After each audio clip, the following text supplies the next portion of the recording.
Welcome to the deep dive. Ever think about what really makes a power tool tick beyond just the power specs? Yeah, it's more than just numbers. Exactly. Today, we're getting into one of those tools you see everywhere, the DEWALT 20V Max Reciprocating Saw. It's the DCS380B model. Ah, a classic. Right. So our mission here is simple. Pull together what we know from consumer reports, FAQs, even a bit about the DEWALT brand itself. We want to give you the clearest picture of what this saw is really about, the good, the bad, and, the trade-offs. And what's really fascinating, I think, is how a tool's history, like its original design, kind of dictates what it can do well and maybe not so well. It's that whole balance, isn't it? Yeah. Proven design versus newer technology coming down the line. Totally. So let's jump in. The DEWALT DCS380B, you mentioned it's a classic. It launched way back in 2011. Yeah, 2011. That's key. It was a big deal then, right? Part of their move to the 20V Max lithium-ion batteries. Absolutely. It helps cement that whole battery system. If you're already using DEWALT 20V stuff, this saw just slots right in. And people seem to like it. Reliable, powerful enough for most things. Oh, yeah. It's a huge seller. Still is. People praise the cutting power, especially for general stuff, demo work, cutting branches, that kind of thing. Okay, and it has that special blade clamp, doesn't it? The 4-position one. Yes.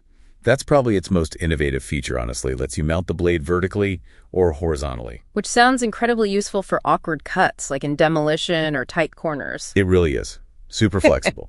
But, There's a ball. well, yeah. Oh. That flexibility, some users find it leads to a little bit of side-to-side wobble in the blade. Okay. So maybe not ideal for super precise cuts. Exactly. It reveals a trade-off in the design. And that kind of leads us to the motor, actually. The motor, what's the story there? It uses a traditional brush motor, not the newer brushless kind. Okay. So what does that mean practically? Well, brush motors are cheaper to make. That's a big reason the bare tool price is pretty competitive, around $129 usually. But the downside is they create more friction, more heat. Right, I've heard that.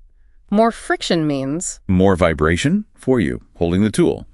And that heat, it makes it less efficient with the battery. So that's why people say it eats batteries. That's exactly it. It can chew through them pretty quickly, especially compared to brushless models. I've heard DIRs say they need like 2-3 batteries for a decent-sized job. Wow.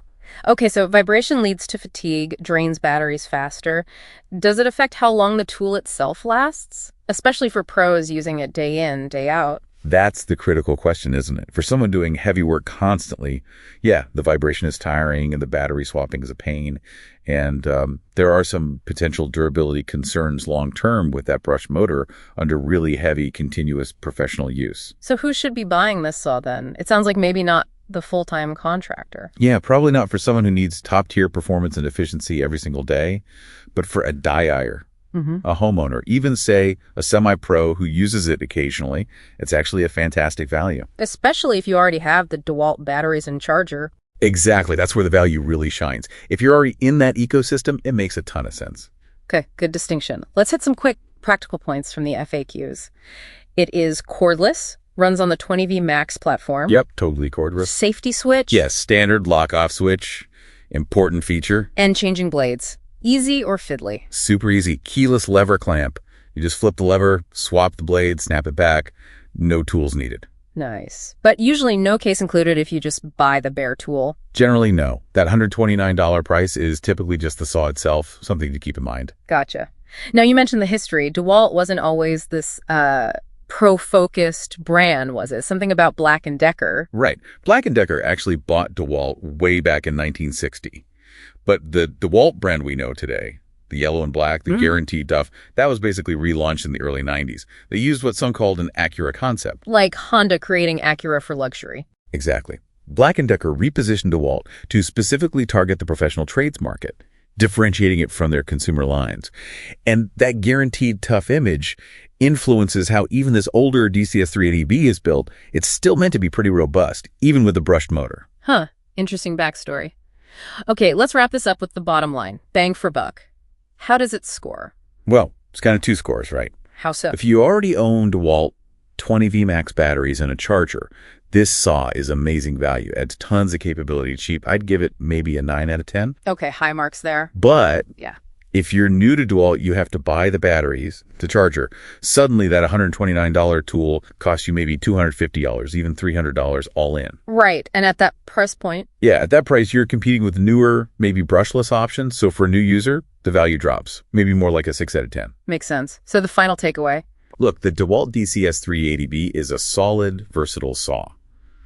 That 4-position blade clamp is genuinely useful. But you just have to understand what you're getting with that older, brushed motor technology.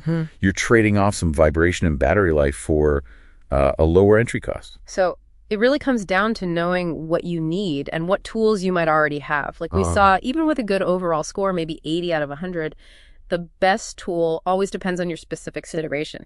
Context is everything. Absolutely. And maybe that's the interesting thing to think about, right? In a world that's always pushing the latest tech, what can an older but still popular tool like this teach us about value, about balancing innovation with, just getting the job done reliably and affordably? Something to definitely consider when you're looking at your own toolkit.